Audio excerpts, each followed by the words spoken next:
So let's talk about stress. The classic definition of stress came from Hans Selye in 1936. And he basically said that stress is the non-specific response of the body to any demand for change. Non-specific response of the body to any demand for change. And chances are you typically think about stress when you're stuck in traffic or going into a really high-pressure meeting. But stress can actually be a good thing, and chances are you may have paid for stress and actually liked it and look forward to it. Think about this. When was the last time you rode a roller coaster? How did you feel? You had your heart pumping, your blood was going through your veins, your blood pressure increased, and you had so much fun you were going, woohoo! That's the stress response, and we love it. Or a scary movie. You're sitting in the movie theater, your popcorn's on your lap, and the suspense is peaking. You hear in the background that ree, ree, ree. The stress response kicks in. Your heart starts pumping, your blood pressure goes up, your muscles are tensing up. That's what's happening in your body. And if you're alive, you're experiencing stress. All living creatures experience stress, plants, animals, and people.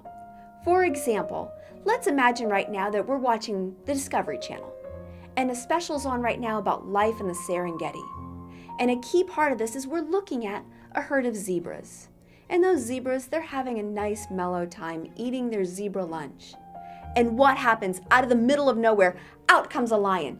Chaos ensues, panic, zebras are running everywhere. That's fight or flight, that's stress response once again. And here's what happens. Their blood is pumping faster.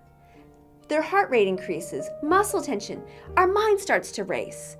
But here's the difference between those zebras and us. While we both experience the stress response, the next time, let's say a week later, that zebra's at the watering hole talking to some other zebras, that zebra isn't thinking about, oh my gosh, last week I almost got killed by a lion.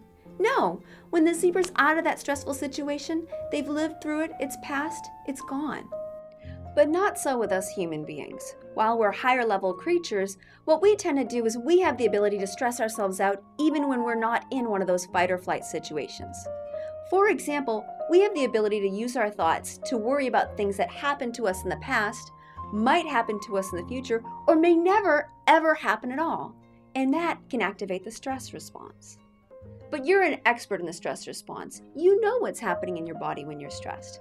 What you want to know more about is the relaxation response. The relaxation response was actually keyed by a researcher called Benson Henry. And what he found is that the relaxation response is the complement to the stress response. It's when your parasympathetic nervous system is activated. Your breathing becomes deeper, your heart rate decreases, your muscles relax, and your mind begins to focus a little better. And that's what we're going to focus on today, is how you can activate that relaxation response. One of the sources of stress are our thoughts. And a way to address that is by changing the way we think about things. We like to call that perspective corrective. One way you can shift your perspective is through a practice called gratitude. A university in Britain found that when individuals practice for 15 minutes a day, recording 5 things they were thankful for, a number of great things happened to them. One is that their physical health improved. Their mental health improved, and they experienced more happiness throughout their day. Now think about this. They spent 15 minutes a day writing down just 5 things they were thankful for. And their physical and mental health improved. They didn't get a raise at work. They didn't get more money or more prestige. They were just thankful for what they had. And that's the basics of gratitude. Another way to shift your perspective is through humor and laughter. Did you know that we've actually been studying laughter since the 13th century? Now think about this. Recall a time when you laughed so hard your abs hurt.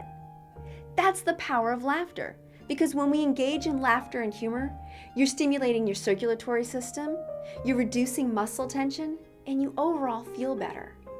It's interesting to know that a study found that 5-year-olds laugh on the average 10 to 15,000 times a day. They're laughing all the time. But the average adult laughs only 15 times. We're missing those healing benefits of laughter.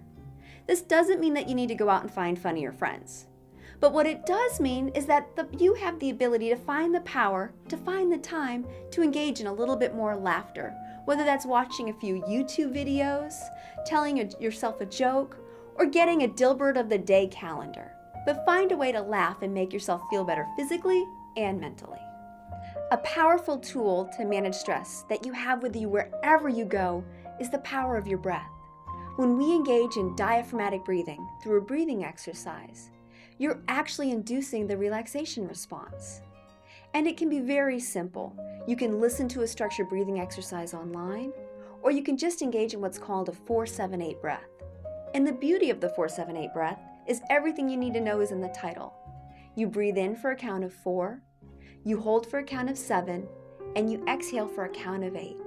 And by engaging in a 4-7-8 breath, or any other relaxation exercise, what you're doing is you're actually getting rid of the old air in your lungs, you're bringing in new, fresh air, and for that time that you're focusing on your breathing, you're focused and present and in the moment.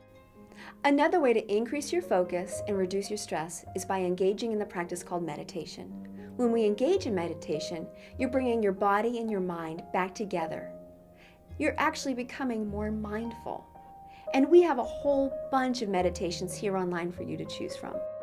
Engaging in physical exercise is an excellent way to manage your stress. When we exercise, you're burning off excess stress hormones, you're improving your overall health, and you're even stimulating your immune system. Another benefit to exercise, it's going to help you get a better night's sleep. And sleep is crucial for managing your stress. Did you know that one night of compromised sleep takes your body 3 to 7 days to recover from? And as your body's recovering from that one night of compromised sleep, your short-term memory, your attention, and your creativity are all impaired. And sleep is not a luxury, it's a necessity to living well. So there you have it. Get a good night's sleep. Engage in some exercise. Pay attention to your breathing. Try some of these meditations. Engage in gratitude and cheerfulness, and see how great you're going to feel.